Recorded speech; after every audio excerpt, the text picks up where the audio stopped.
देखिए, हरियाणा के भिवानी से एक ऐसा मामला सामने आया था जिसके बाद ये कहा जा रहा था जस्टिस फॉर मनीषा। मनीषा के लिए हमें इंसाफ चाहिए, मनीषा के लिए हमें न्याय चाहिए। अब मामला क्या है उसे आप समझिए।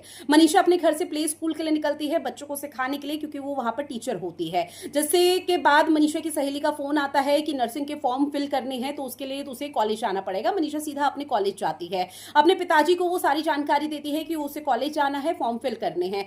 इसके बाद मनीषा जब कॉलेज जा ही रही होती है तो उसके बाद से मनीषा कहाँ गई, किसके साथ गई, कुछ नहीं पता चलता। 11 अगस्त के दिन जब मनीषा के पिताजी को लगता है कि शायद कुछ अनहोनी हुई है, तो वो सीधा पुलिस स्टेशन जाते हैं, पुलिस के पास शिकायत करते हैं। पुलिस की बदतमीजी इस तरह से देखने को मिलती है, जहां पुलिस की तरफ से कहा जाता है लड़की जवान हो गई है, वो 1-2 दिन में वापस घर लौट आएगी।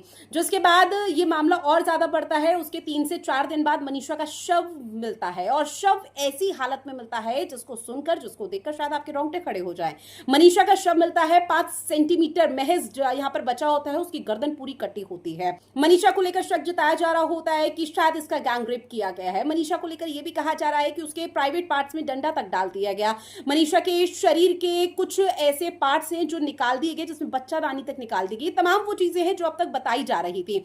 लेकिन अब जैसे ही सूचना मिलती पुलिस मौके पर पहुंची, इस पूरे मामले की जांच पड़ताल की गई, तो पोस्टमार्टम रिपोर्ट यहां पर सामने आई है। पोस्टमार्टम रिपोर्ट में एक बहुत बड़ा खुलासा हुआ, और सोशल मीडिया पर इन दिनों एक सुसाइड नोट वायरल हो रहा है जो मनीषा की हैंडराइटिंग से मैच करता है। ये दावा पुलिस की तरफ से और उसके पेरेंट्स की तरफ से किया जा रहा है।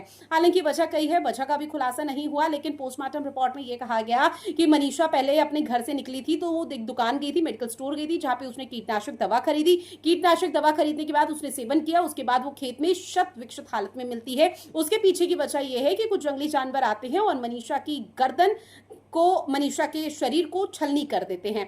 हालांकि ये दावे अभी महज पुलिस की तरफ से किया जा रहा है, लेकिन जो अब तक चीजें सामने आई है उसके बाद यही कहा जा रहा है कि आखिर मनीषा के साथ हुआ क्या। मनीषा के साथ क्या वाकई में गैंग रेप हुआ, क्योंकि अभी तक गैंग रेप की पुष्टि नहीं हुई।